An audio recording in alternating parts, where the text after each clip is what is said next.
مساء الفل يا ست الكل. نشتغل بقى شوية على الميكرويف واقول لكم ازاي نفك تجميد اي حاجة احنا عايزين نسخنها في الميكرويف. لو انا مطلعها من الفريزر لازم الاول قبل ما اسخنها لازم افك التجميد الاول وبعد كده اسخنها. مش هجيبها مجمدة وهوب فجأة اعمل لها تسخين، لا. تعالوا اقول لكم الطريقة.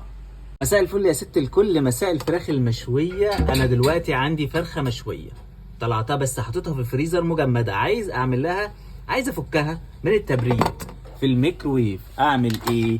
طبعا واحدة هتقول لي عادي اشغل ربع ساعة وافكها. لا، ده ما اسموش فك، ده اسمه تسخين.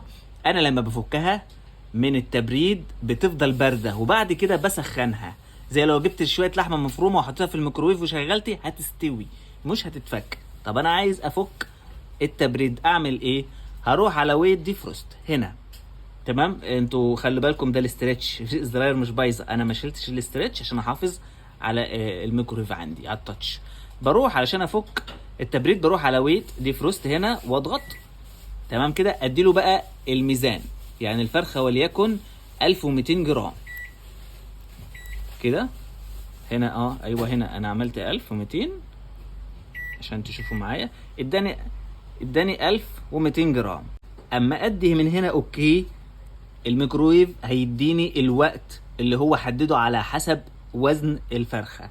ادي اوكي، شوف هيديني كام. اداني 27 دقيقه، يعني الفرخه دي هتتفك في 27 دقيقه. طيب يا عم ميخا، انا الوقت ده طويل عليا وعايزه وقت اقل، وليكن اقول لك بسيطه، هنكنسل ده، ستوب. تمام، ستوب تاني عشان اكنسل خالص، واروح على تايم ديفروست. تايم ديفروست غير ويت ديفروست. تايم ديفروست يعني انا هحط الدقايق اللي انا عايزها وبعدين اروح على الدقايق، وليكن عايز 11 دقيقة، ادي اوكي. تمام كده، 11 دقيقة، هي باينة 17 بس هي 11، الكاميرا اللي جايبة كده. كده انا حددت الوقت اللي انا افك فيه.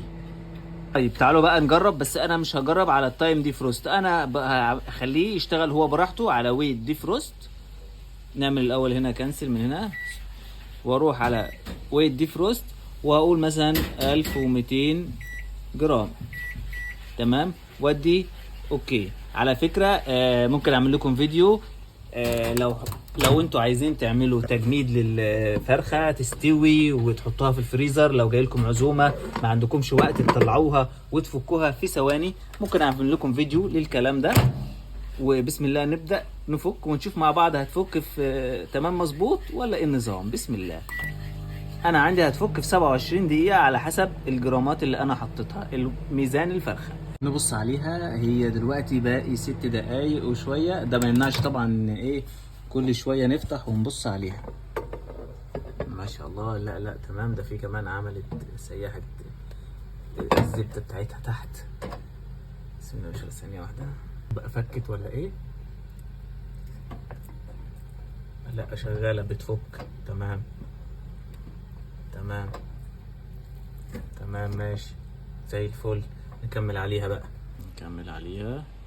اوكي يا باشا. نكمل بقى ال6 دقايق دول كده يا جماعة. نشوف بقى، بسم الله الرحمن الرحيم. ما شاء الله، لا ده عسل قوي كده، فكت 100 كده. بقى هبدأ اعمل لها تسخين، اسخنها بقى. تمام، بسم الله ما شاء الله. نسخنها ونشوف مع بعض لما تسخن. ايه انا خلاص تمام كده، هشغل تسخين وليكن عشان خاطر اسخنها وتبقى جاهزه للاكل. هسخنها على 6 دقايق. شوف انا شغلتها حوالي 17 دقيقه تبريد، يعني افك التبريد بس ما سخنتش. دلوقتي انا هسخن. بسم الله. نشوف التسخين بقى عامل ازاي. بسم الله ما شاء الله. ايوه كده البخار، شايفين البخار؟ ايوه ما شاء الله. فرق بين التسخين وفك التبريد خالص، ما شاء الله. يا عم تعالى يا عم، انت سخن ليه كده؟ بسم الله ما شاء الله. الف هنا طبعا على اللي هياكل. لو عجبكم الفيديو لايك وشير. قناتي على اليوتيوب عصائر ميخ عليها فيديوهات كتير.